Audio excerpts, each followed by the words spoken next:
Hey everybody, this is Access Is presented by Color Collections, and I am Tisa, my lovely co-host. Terry. Welcome back. And if you are joining us for the first time, then welcome. Thank you for joining us. We basically want to welcome everybody, as I've said, to another episode of Access Is.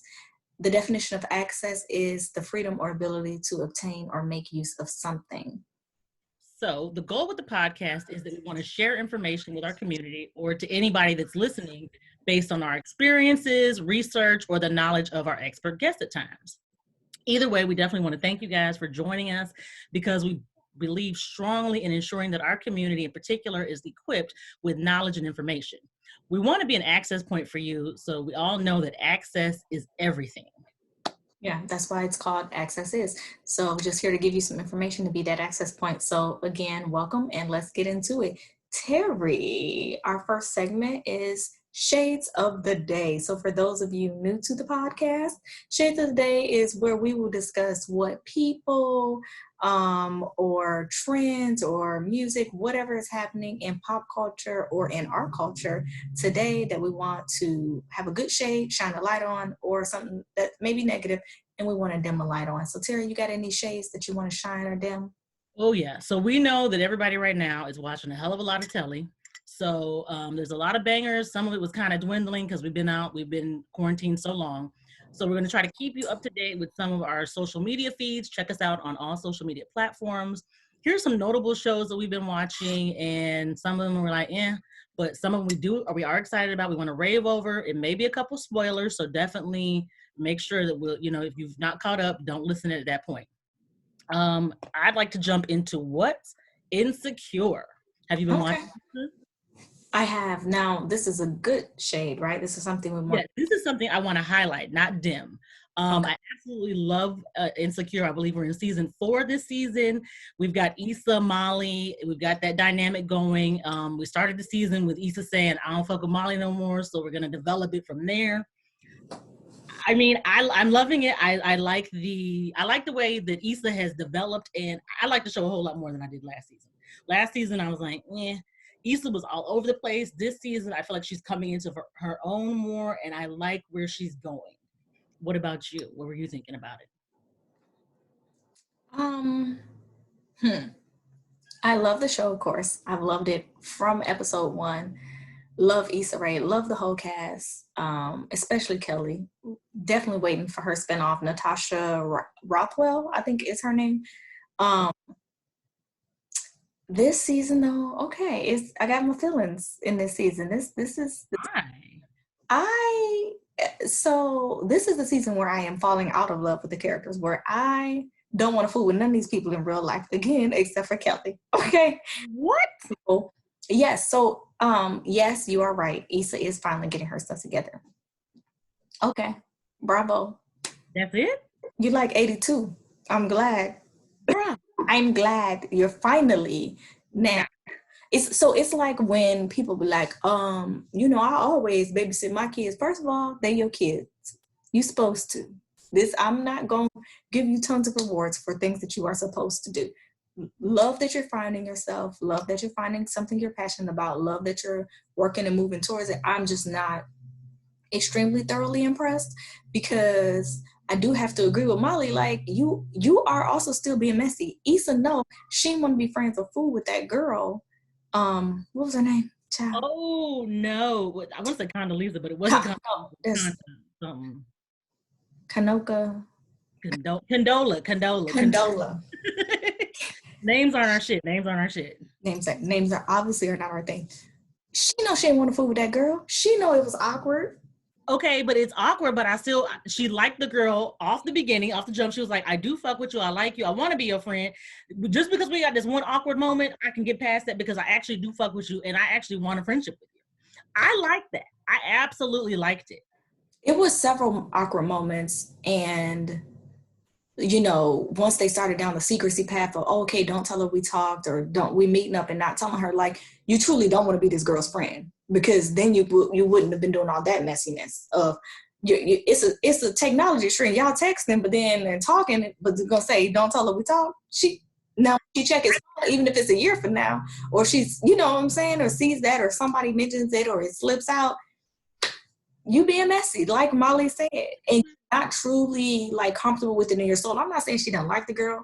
She liked the girl from jump. Yes, that is all true. However, don't pretend in front like her dating Lawrence was not an immediate problem when you found out about it, and don't act like you're just super comfortable with it like Lawrence was somebody you went to elementary school with and dating. I think she was trying to take a mature, a mature point with it and like go forward. Okay, it's uncomfortable, but it doesn't have to be, and we can still move past that. I like the fact that she was trying to get uncomfortable and still go forward in life and within that other shit. Because I felt like, okay, we had these secret things, and it's not that I'm trying to start secretly, we about to have this new love. Lawrence was coming from the point, hey, I'm not trying to add no extra shit. I really like this girl. I want to see where it can go. Issa was like, hey, I really want to be her friend, but we also have this other stuff. I don't think anything is ever black and white. So I understood where she was coming from, that, hey, it is a little messy. I am trying to kind of deal with it in the best mature way that I know how. It may end up being a little fucked up, but this is the best way I got right now. That's what I think I like about Issa this time, is that she's willing to take a couple more chances and kind of grow and evolve past it. And I feel like she's taking ownership. All these other seasons, Issa been a fuck up and just been like, eh. Now, see, the other seasons, I don't agree she's been a fuck up. I agree that she have not been. Lawrence was more of a fuck up. He was laying on the couch, not making no effort, not doing nothing. He was trying to follow his passions. By laying on the couch, napping ain't following your passion unless he was going into sleep therapy research. What? No, bruh. No, she did not have her stuff together. Again, yes, she is getting it together now. Mm-hmm. I think so. Basically, like a lot of people saying, they're not having everything together at once. Like she's getting it together professionally, but personally, she's still lacking some things.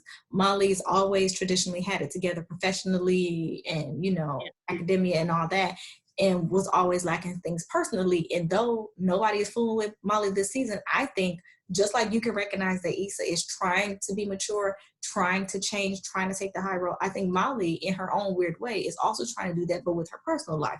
She's trying to not sabotage a relationship. She's trying to not be too much and too extra. You know what I'm saying? So even though it's coming out very weird and not good to her friend, I think she is trying to make an effort, because I could not stand last season Molly with this parent with their... It was weird. Extramarital affair, yeah. I think that they do need each other. And as much as they're angry at each other right now, they both need each other in those aspects of their lives, because they push one another to go forward and kind of, stretch themselves, and it helps both of them. Do you think they push each other? Because Issa wouldn't have been a fuck up for this long if they pushed each other. So I think so, but I think as your friend, I can only do so much. I can't make you go and blah, blah, blah. You know what I mean? Like, I can help you and guide you, but if you gonna do this shit, that's what you're gonna do. You've been following it, so. So then do you think there can be some exhaustion with that, of constantly trying to push you, help you, guide you? Because that's what I hear from Molly, is just that I've poured into you. And let's really look back and think back, and what pouring was he ever doing? We look at friendships and we don't think about it as a relationship, but it is. Just like in a romantic relationship, me and my boyfriend been together for 15 years, but I've been putting in the 90%, he's been putting in the 10, and vice versa. Like, we have these ebbs and flows. And I think that it ebbed, so much in Issa's favor for so long. Like you said, Molly was exhausted. Like, say, bro, I've been doing a lot, and I've been, carrying this. I've been pouring into you. I now need you to pour into me. But this was the time. Issa was like, no, let it ebb back. Let it ebb. And I think that's kind of where they were like, ooh, and we're now going tit for tat about why I did this for you. Well, no, I did that for you. And it does make me like, why have y'all been keeping score, bro? Because if we've been keeping score all this time, that's a shitty thing. That means we really, at all these points, I've always either felt that I was better than you, or you thought you were better than me, or whatever. If I'm keeping score, that can't be the way that we live this friendship. So I think that also is a dynamic. You're right. It's the way they're living their friendship. I don't know. I just know I'm not totally on Team Issa like everybody else, and I'm not totally against Team Molly. I like Molly better in this season than I did last season, if you want to know the whole truth, because that messiness and foolishness with Dro, the messiness and foolishness with her reaction to her parents' business that wasn't not her business. Yeah, this season at least I feel like she is trying. Even at work, you know, I feel like she is trying. Yeah. New to her, so she's going about it incorrectly, perhaps, or perhaps not. It's weird. She's very weird and uncomfortable, and I think I do like to see her weird and uncomfortable. I think though with the relationship with her parents, I think that I like that they took that on because I can pinpoint people in my life, and it's weird whether they're friends, acquaintances, or just coworkers that they've wanted their romantic relationships to emulate their parents. That always seems weird to me. Whether your parents had a great relationship or bad relationship, you're looking at it, you can never see it from an adult gaze until you become an adult. So you looked at this relationship in your childhood and now you want to emulate it, but you were a child and you don't know what was really going on. So that's always seemed odd to me that people will say that I want a relationship, I want a marriage like my mom. Bro, you don't know what your mama was going through or what she, I never got that. So Well, I don't think it's completely odd. I understand it, and I understand that you don't know what's going on in anybody's relationships, whether it's the Obamas, the Carters, the people next door to you, your parents. So, but from the parts you can see, I can understand. It looks good from the outside, realizing from an adult lens, like you said, an adult gaze, that it may not be perfect, but at least the things that I can see, I would like to strive for that. That's not the part I'm faulting Molly with. She was wildly ridiculous. Like, she was completely inappropriate and ridiculous. That's a whole nother conversation. But what do you feel about just the friendship dynamics and the growth over time? And maybe, that season had passed, and instead of handling that better, it got into what was about to be a fist fight at the festival. Like, it didn't have to get there. I felt like that was so grossly inappropriate for both of them. Like, bro, this is my job, and you came over to fight with me. You could have fought with me. You come back to 325, okay? Don't fight with me here at work. I need you to carry yourself and act accordingly. So I didn't like that. But what I did like was that now we both standing up, and it is. I think the season is past, and I think it's going to be uncomfortable. We're going to see how this goes throughout the rest of the season because we're in a friendship circle. So we're in this friendship circle, but now we're not fucking with each other. What happens to the friendship circle? Well, I think it's highlighting that they've had poor communication from the beginning. When I said I didn't see Issa pouring into Molly, that's because I've noticed from the beginning that it's not really that great a friendship. Just because you've known somebody for a long time, which I've told you, does not their friend make you, okay? Or wherever it goes. And so just because, yes, you've known them, you all have experienced some of the same phases of life together, be it high school or college or whatnot, like proximity and awareness does not make them your best friend. And I think that they didn't never, or at least the seasons we've seen, have not had great communication. And now it's coming out because all of this could have been solved with one conversation. It now is getting to, like you said, possible fist fight instead of you all having just communicated in episode 1 or communicating last season, because a lot of this may be held over from when Molly sent away old boy from Issa's house. Oh, no. Like the Nathan, is that his name? I don't know. Oh, yes. And I love Nathan. I loved him. Oh, I loved him. I mean, he's back. He was the reason. So that's the only part I was not on Team Molly with. Her reaction at the festival, her reaction to Issa having Nathan to help her, was just completely inappropriate. It was completely inappropriate, over the top, and unnecessary because her boyfriend obviously did not mind. He was cool with it. He said, I mean, then that's what I thought was great, was that he was like, no, it's your best friend. I'm here to help. And that's what I'm doing. And then for her to just rage out, I think Molly also has control issues. You know what I mean? Like, she's like, hey, no, this is what I said. This is what we're doing. And I think that you have to, I think, like you said, Molly has a lot of growing and learning and stretching to do in a relationship.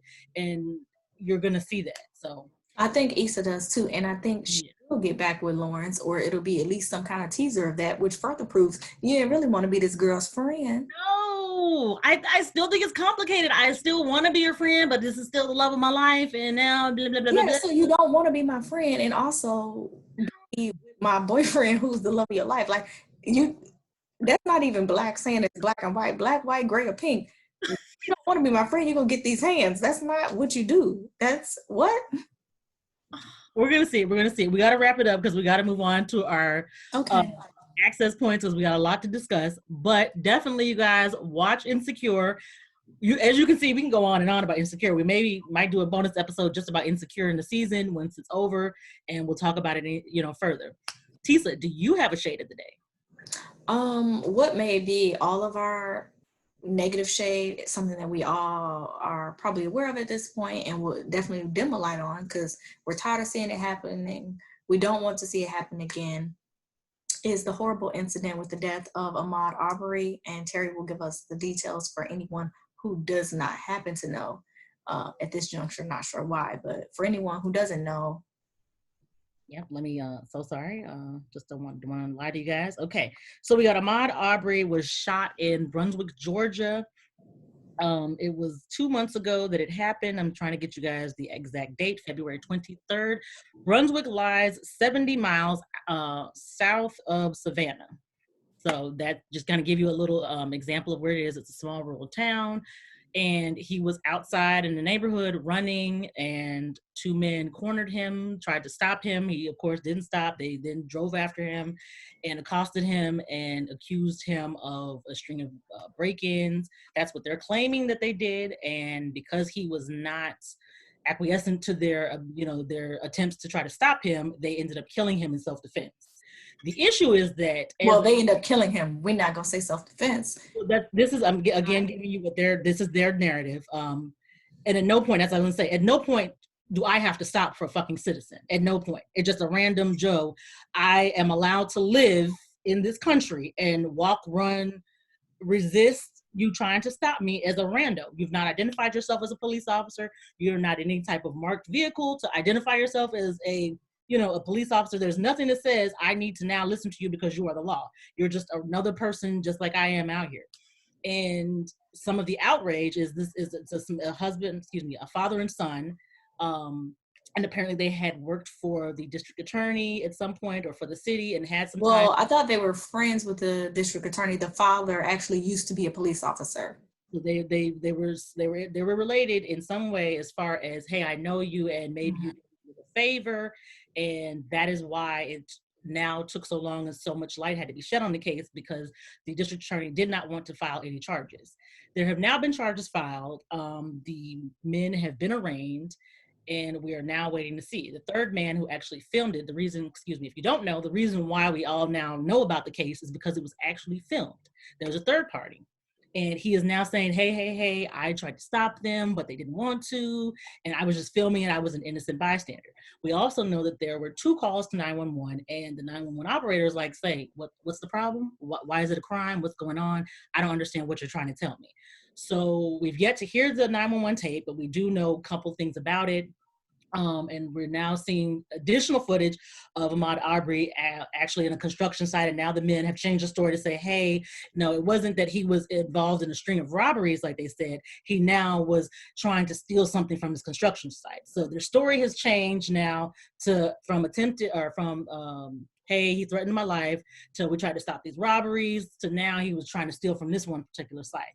We just saw Kumo just had him on the news, the actual owner of the construction site, saying, hey, bro, take me out of this shit. That's not what happened. I never said anything. Nothing was ever stolen. I never told this man that he couldn't come over here. Take me out. This don't have nothing to do with me. We also see that there's additional people that they've got footage of 2 additional white men going into the site at night, just like they're now saying Ahmaud Arbery did, and nothing happened to them. So this is definitely an evolving case. They have now taken the DA that was assigned the case and they've removed her and they've got a special prosecutor. You also got the DOJ involved.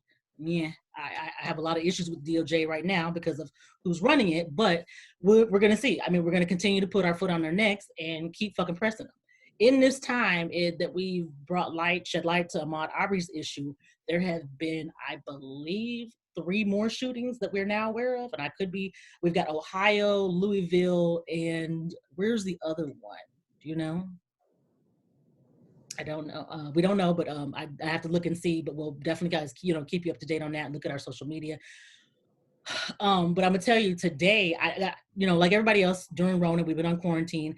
I've been going out really trying to use the time to run, walk, or whatever, get my miles in. And my mom and I have been going out about 5 miles a day. And I was out today. I had started running again. I'm like, okay, I'm getting it. I'm wearing my mask. And I felt lightheaded. I'm like, shit, I haven't had my inhaler. I normally bring my inhaler. I didn't have it. And I will say that I run around DC. I go out to Southwest. I'm out on the wharf. I'm out everywhere because I do feel like, hey, it's still chocolate enough that I don't feel uncomfortable going into neighborhoods where I'm the only colored, or I'm probably not the only colored in neighborhoods. But today I was so lightheaded and I had to stop. And there were 2 white men walking. And when I tell you I was so goddamn uncomfortable, I took my mama off of my earphones, put her on speakerphone so that somebody else could hear, but I'm trying to breathe and I'm like, shit, I gotta go. Like, I gotta get out of this. It was one specific area and I just did not feel comfortable being in that space. Because what if you say something to me? What if I'm not supposed to be here? I'm always cognizant of it, but today, I don't know why, it just really cemented in my mind that at any point, anytime we're out, what if I make somebody white uncomfortable, this could lead to deadly fucking consequences on my part. Yeah, I don't agree with I'm not supposed to be here because you're free to be wherever, but I understand totally what you mean because Ahmad was simply jogging. He was 25 years old. He would have been 26. His birthday recently passed. And again, like Terry said, this happened in February. And the only reason why the world knows about it, the only reason why these 2 men were even arrested, because they were not initially arrested at the scene, no charges would have been filed, it would have been completely swept under the rug, is because the videotape was released. But George Zimmerman is still walking free. So honestly, I don't have much hope or confidence in, like she said, the DOJ, the Georgia's justice system, or any of them in America at this point. To tell you the truth, there's been 911 tapes released where people have been told, stop pursuing, stop following, leave them alone, mind your business, and still young Black innocent bodies were murdered. So I mean, I pray that yes, justice is served, but I am not holding my breath. So yes, we want to just dim a light on that and discuss that because of course everybody's talking about it. And as Terry said, the case is continually evolving and we will keep you up to date on that. But we will now move then into our next segment, which is access points. And that is, again, the point of the podcast is to provide access to information for our community or anyone listening. So these access points is going to be the educational piece where we give you the actual information. So we will be discussing different forms of government because with election pending and even with the corona, you may be hearing different terms on the news, especially about different forms of government. So we just want to make you familiar as to what they're talking about so that you don't feel left out. And Terry, you want to get us started off? All right, we're going to jump right into a monarchy. So this particular form of government involves royalty. The monarch form of government is which a single family rules from generation to generation. The power or authority is personified in a single individual. So there's 2 main types of monarchies.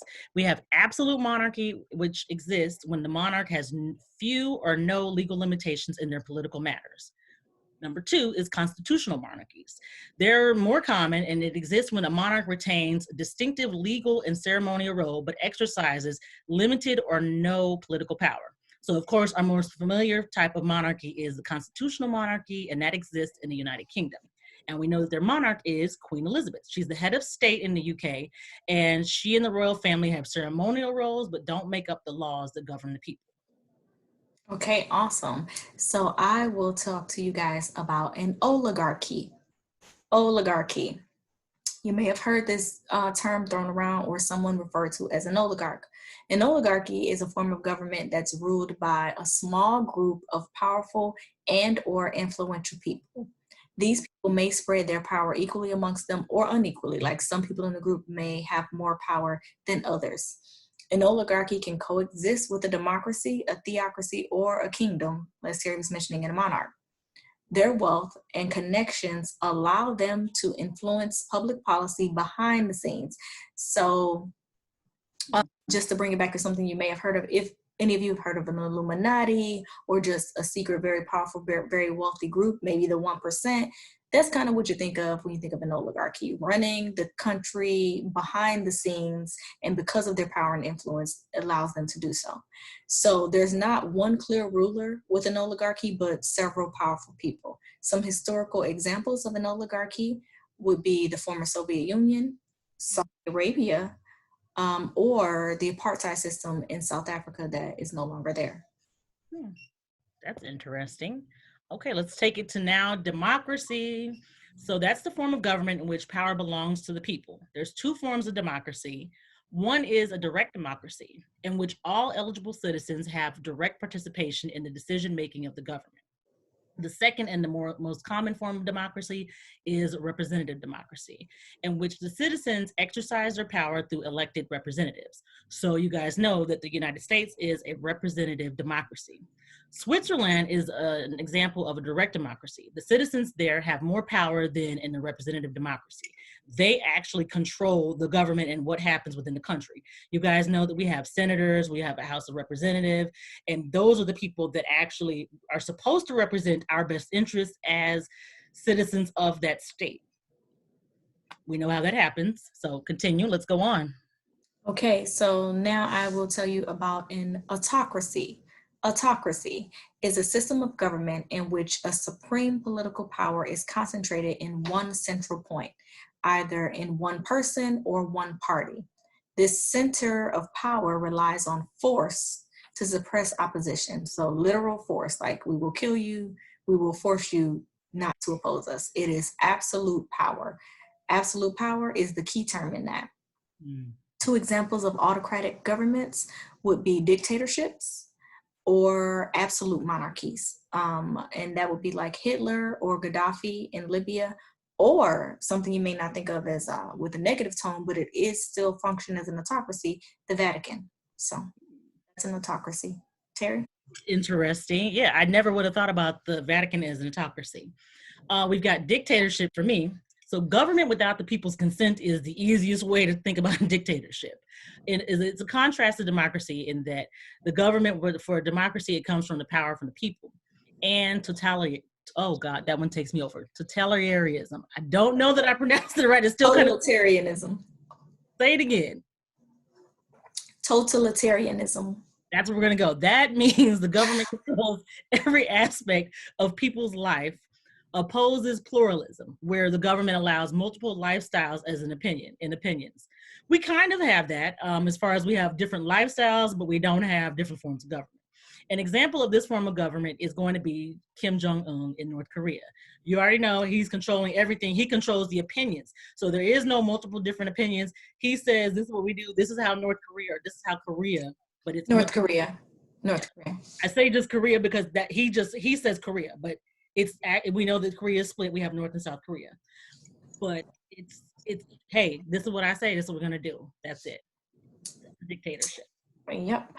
So fascism, I'm sure you all have heard this term.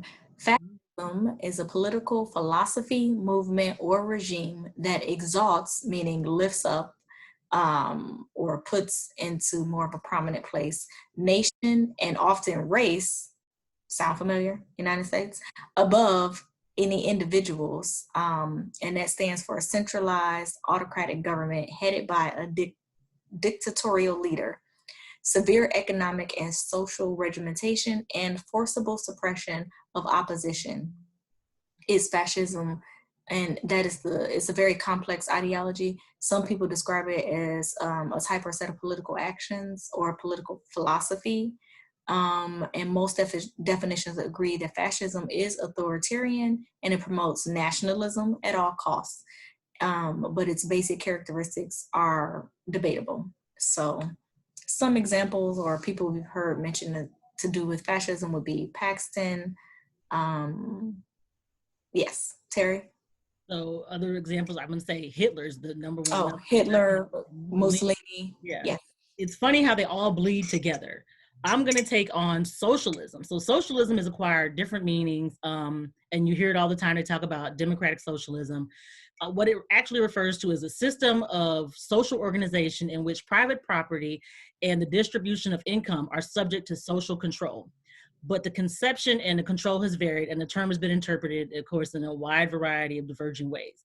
The modern era of pure socialism has been seen only rarely and is usually briefly in a few communist regimes, which is weird because I guess it's not weird in that they think that communism and socialism are the same thing, and it differs. Like we talk about, all these different forms of government are very slightly different. Far more common systems of social democracy are now often referred to as the democratic socialism, in which there's extensive state regulation, with limited state ownership. And it's been employed in democratically elected governments such as Sweden and Denmark. So we often think about social democracy as a bad thing, but you can look at these different countries and see that it does work, and it produces a fair distribution of income without impairing economic growth. It's not something that is so horrible. What we want to do is kind of give you guys the facts on these different forms of government so that you do understand that you're not, when you hear those terms, you're not just, oh God, let me cringe because it's somebody that I respect that said that, and I don't necessarily agree with them or believe in that. So the one thing I think that's worth noting about socialism is that it's both an economic and a political system. It's an economic theory of social organization, but you can use it in so many different vast avenues. And basically, it's just wealth should be controlled and owned by the workers and not by the rich. So that is it for us about the different forms of government.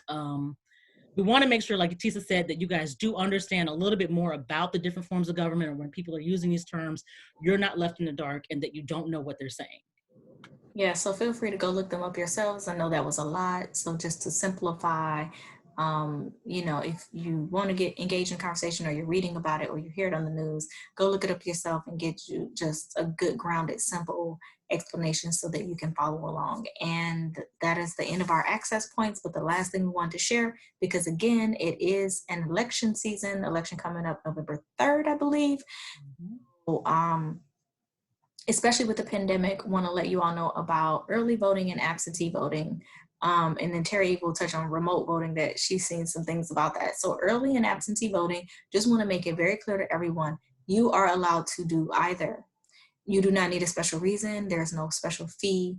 If you are able to vote, you are able to vote early. You are able to absentee vote. You do not need to be in the military on deployment or anything of that nature. And especially during the pandemic, I'm sure we'll probably see many more people exercising their rights to absentee vote so that they don't have to go and get in line and be exposed to so many people.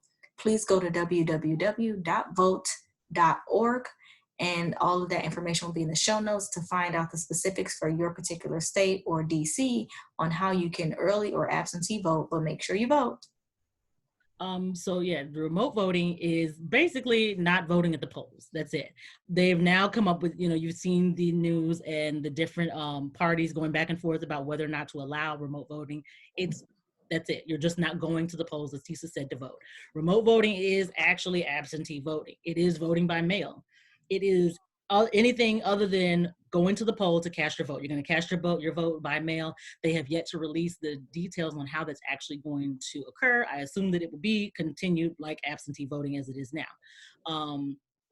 And like Tisa said, we encourage everybody to vote. Before Rona had hit, I really wanted to do a door-to-door, knocking on doors, really going old school, making sure people are not only registered to vote, but are actually going to vote, and really, hey, do we need to organize some people going, rides to vote and all that. Right now, Rona has hit, so all of that is now limited. But again, we implore everybody to vote. I continue to put it on the social media accounts that you've got to vote. We see the situation the country is in, how the current form of government, or how the current administration is handling things. And I don't think that anybody can dispute that there should have been a better way to handle things. So our only recourse is to get these people out and get new people in. And we're talking about from the school board to your city treasurer, to your state senator, to your senator in the Senate right here, to your House Representatives, to your president, to your vice president, to the Department of Treasury's person. Everybody, we've got to get a new form of government, a new collective in government, in that people are concerned about the people. This pandemic is a global pandemic, and it has hit this country far worse than it's hit the entire world. And that is a problem. I think that, regardless of political party, you've got to see that that's a problem, that it's hit. A global pandemic has hit one country worse than the entire world. All the numbers combined, That's fucking ridiculous. That's all I can Oh, say. okay. Thank you, Terry, for our passionate discussion on voting and pandemics. And she's absolutely right. Nothing she said there was incorrect. Please go out and vote. But to switch it up now, again, off the more serious topics. So another segment that we'd like to do is called Color Collections. Basically, we just discuss or share with you guys what things we're adding to our life, right? Adding to our collection, either from our community of colored people, so something that's Black owned or created, or just a great product or, thing that we found that we've added to our life and it's great. And so we want to tell you guys about it, share it with you. Terry, do you have anything that you have added to your collection? Yes, I absolutely love, honestly speaking. They're a collection of cards and they really are speaking to the culture. Absolutely love them. One of my friends, Nicole Morgan, she owns the company, created it. She has shirts and cards for all occasions. She actually has a bonus mom card collection. And it's to celebrate stepmothers, mother figures, any women in your life that have had an impact on you. And I thought that was really great. They even had cards for people that don't even have the best relationship with their mom. Like, hey, I want to have a better relationship with you. She had just a lot of cards that were great. Now she's focusing on graduation and Father's Day. Absolutely, I would say check them out. I also have to do a shout out for Rosa's Greek Boutique. I've ordered things from them twice. I ordered something March 12th and then got it today, March 16th. So I thought, or May, Lord, I'm talking about March, May 12th and got it May 16th. I love their customer service and their products are really cute and really affordable. So two Black-owned companies that I absolutely love, women-owned companies, honestly speaking, and Rosa's Greek Boutique. Both of them are online and on IG and Facebook. Okay, so you probably want to tell us, what does Rose's Greek Boutique make or So, okay, I guess provide? okay, yeah, that's a good call. Rosa's Greek Boutique is for Divine Nine, historically black sororities, excuse me, and fraternities. And she also does different Black social organizations to include the links. And I just love them. I think I got my first lanyard. I got a little case for my AirPods, and she always sends a nice little cute gift in there as well. So I thought that was super cute. I love people that take the time with their customer service and add a little thank you and all of that in there. So that always speaks well to me. Okay, So your Greek needs, because friends, yeah. yeah, I had a feeling she wasn't Greek. I just wanted to check with you, like in the ethnicity. So No. She's a Black girl. She sells Greek sororities. So what about you? What are you adding to your collection? So what I found during the pandemic is some of us, I'm not gonna say all of us, some of us may be aware that beauty supplies were amongst the doors that have been closing. So some of us girls with natural hair, some of us Black girls who frequent beauty supplies, we definitely noticed that. And so found a Black-owned beauty supply where you can order online, and they're actually local here to me, but I am social distancing and quarantining, so I am not going to visit them, but I visited them online. They are called Envy Us, ENVY Us Beauty Supply, located in Alexandria, Virginia. And you can check them out at envyusbeautysupply.com. And then also some Edge hair growth, which is also Black owned, Edge Infinity. So that's the product that I am trying out now. So two beauty things, and yeah, check those out and let us know what you think. Or if there's a Black owned beauty supply in your area that people can access online, or for some reason they're open for the people who are risking it all for beauty supply, let us know in the comments. Shout them out, maybe. Oh, okay. Serious. That is great. So, what are you reading or listening to? What's giving you life this week or this month during quarantine in / Rona? Yes, during co-row, reading with Terry, because we've been trying to pair our books together so we can discuss them for the pod. Medical Apartheid, which we probably told you all that we were reading. And it's a lot. So we're probably going to do a bonus episode on that. It's a whole lot. And yeah, so we'll talk about that later on. We'll talk about that in a bonus episode. Terry, what are you reading or listening to? I was rereading Medical Apartheid with you, and Tisa had called me and was like, "Hey, this is a lot," and I was like, "Bro, it is. It's a whole lot." So I had to take a moment with all the stuff going on. I took a pause for the cause. I was like, I can't do anything race related right now, so I stopped reading. I am now just listening to um I just got his name. I was like, okay, James Tillman. I just got hip to him and I absolutely love him. I was also watching on BET. They have the show called 20s by Lena Waithe. Loved it. It's now, the season is concluded, but I absolutely say if you've not seen it, catch it. And the music for me was phenomenal. So I was low-key Shazamming everything. Don't laugh. So I could get the songs. Tisa did mention that, hey, you know that they actually have that and you can just download the thing. And I was like, oh, okay. Huh, that's shameful. Felt like a boomer on that one, but Yeah. yeah. Okay. Okay. Soundtrack is awesome. Soundtrack is awesome. Love a good soundtrack. What about you? What are you listening to? I've still been, since Black Girls Rock, still been heavy on Alice Smith, and Baby Rose, both DC natives. And Alice Smith is starting to do things live on her Instagram.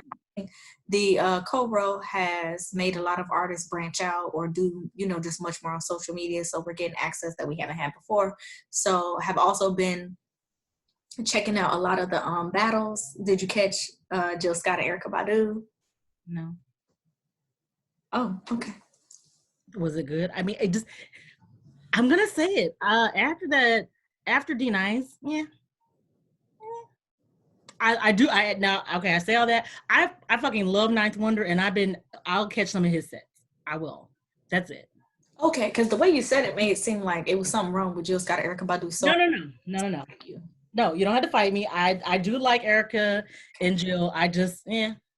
So what I'll say, a good note from it is, because I don't listen to all the battles, like I just don't. I don't have time for it. But what I found that was amazing is that on another podcast, people, social media and content creators like to review them.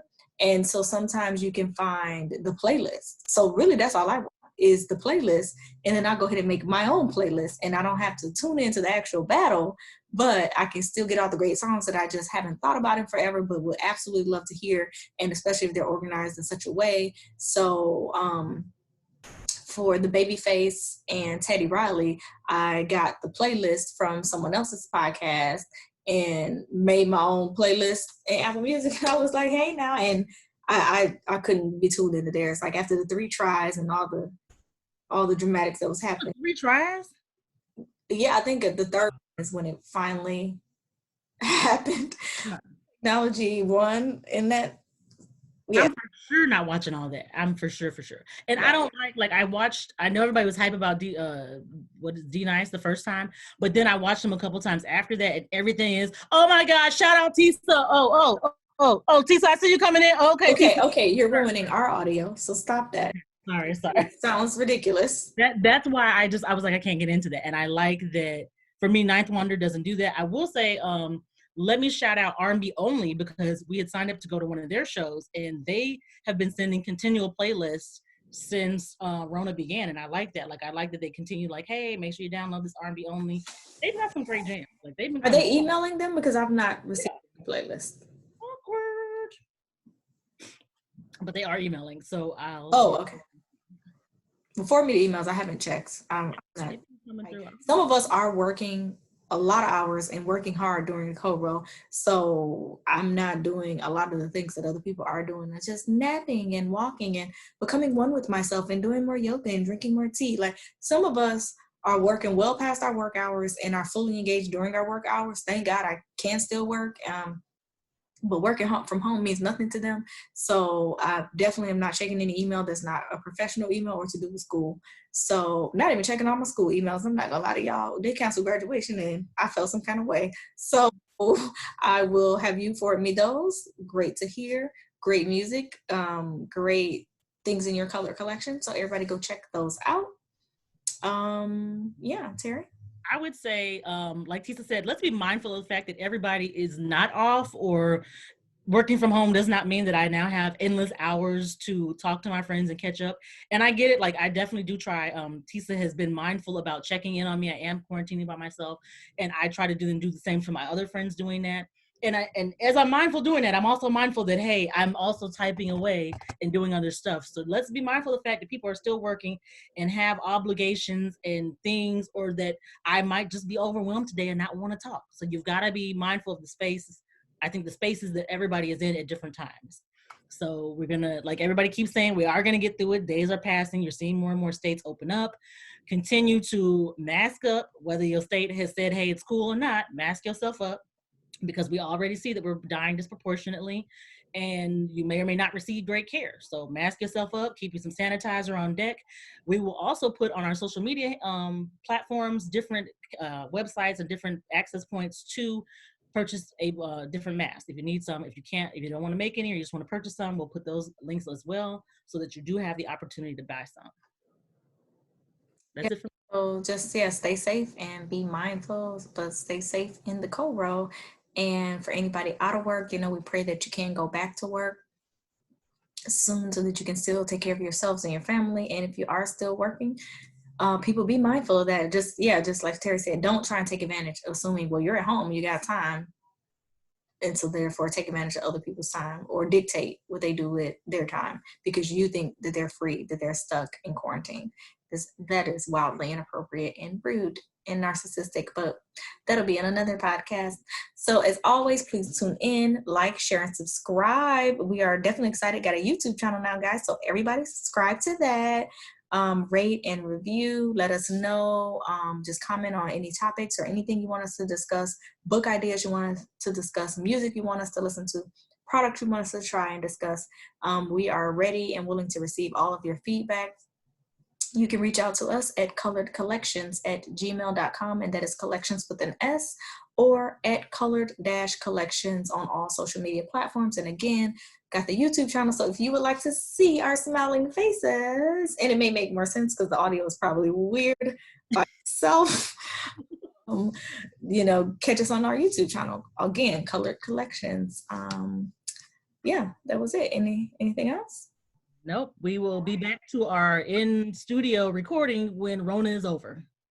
Yes, everybody stay safe, stay COVID safe. And until next time, bye. All right, bye.